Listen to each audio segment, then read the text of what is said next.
Naman with Gerald.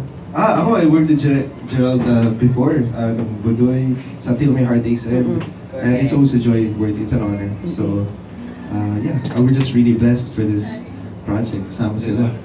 Yeah. Yun, masaya, makulit din siya. And it's easy to work with him kasi syempre magaling po siya kumarte and it's easy to get along with him. Okay na. Wow, may parelo? Ganun pala, hindi ka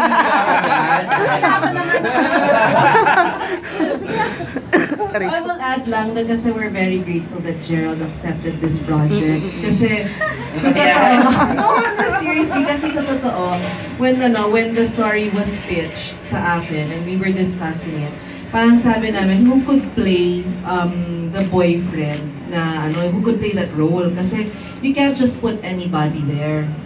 Kailangan compelling. Kailangan yung parang magiging torn yung character ni Audrey. Magiging torn din yung audience. Who will they root for? So, tas meron syempre merong depth yung kailangan nung artista na yon. So, we're very grateful that he accepted the project. I know na parang, di ba, parang syempre tatlo sila dito, but he accepted the project because na-pitch sa kanya and he liked the concept and yun nga, and he's perfect for the role kasi